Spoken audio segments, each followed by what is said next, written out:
6.9 inches. It is a lovely display, 2K resolution. You've also got 120 Hz refresh rates, but that's at 1080p.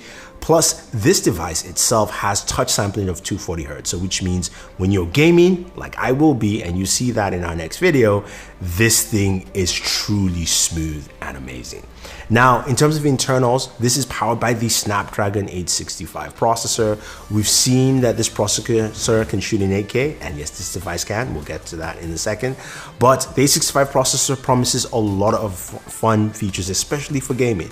Now, the iPhone, of course, has the, a bionic processors, which are really good. So I'm not going to compare those two because we know how they both stack up, and we're still yet to see how well the 865 performs. But in terms of internals, you're looking at 12 gigabytes of RAM starting, and the Ultra goes up to 16 gigabytes of RAM.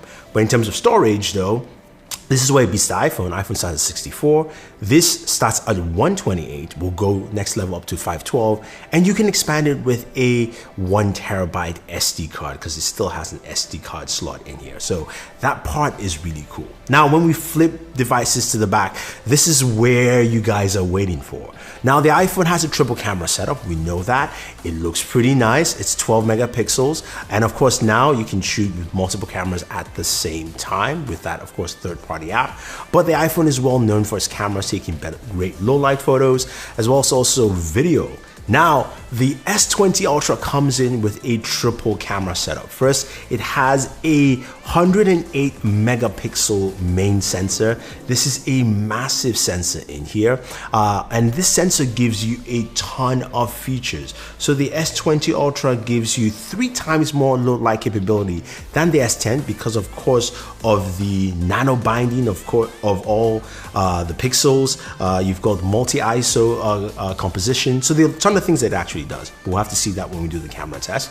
This also has, of course, lossless zoom, 10x lossless zoom, and 100x zoom as well. So that is also there. You've also got an ultra wide camera, telephoto, all those things packed in together to make it truly insane. Again, we have to see that. Of course, this time there is also support for, of course, steady shot. But steady shot has been improved to support both axes, not just, y-axis, but x-axis as well. And this device also shoots at 8K. 8K 24 frames per second, and it shoots all cameras on the Galaxy S20, just like the iPhone 11 Pro Max shoots at 4K 60 frames per second. So you still have that ability of 4K 60, but you can bump up to 8K 24 if you need to on the Galaxy S20 Ultra. Now, another cool feature is something called single take. Single take allows you to take one photo or one shot and capture photo in either ultra wide, telephoto, wide, video, basically taking shots in every single camera possibility you need. So you snap one shot, you can get a little video and an ultra wide at the same time and decide what you want to share on social media. I think that aspect is really cool. Now, you've also got a 5,000 milliamp battery in here compared to the 3,900 milliamp. Now, the iPhone battery life is pretty good, but this should really boost the Galaxy S20 Ultra up there. This, of course, supports 25 watt charging that Samsung has, or the 45 watt charger as well.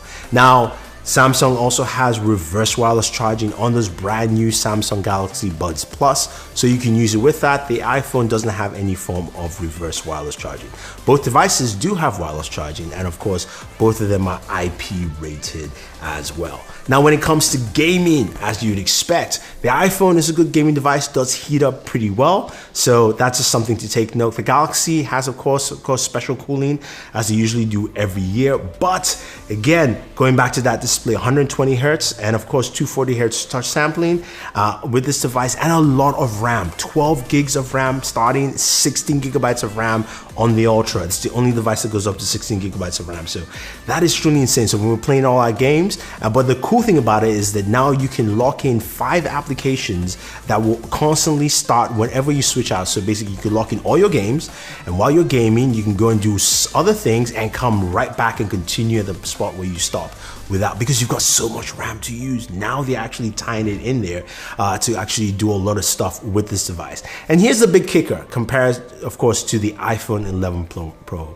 Max. The Galaxy S20 Ultra is a fully 5G capable device. This is not a 5G variant or anything like that. It supports both millimeter wave and sub-6. So you can pick this up from Samsung.com and use it on any carrier's 5G service or any carrier's 4G LTE service as well. So you don't have to buy a special version of the Galaxy S20 Ultra. You just have to buy the Galaxy S20 Ultra, and it does. Well, of course, the iPhone 11 Pro Max doesn't have 5G, or there is no 5G variant for this device yet. So there you have it, guys. That is the battle between these two juggernauts. The Ultra looks like a complete beast, and you're thinking, how much is pricing? Well, the Galaxy S20 Ultra starts at $1399, and I'm not sure how it moves up in price, but that's what it is. But it does come with a ton of features in there, and it is a 5G device.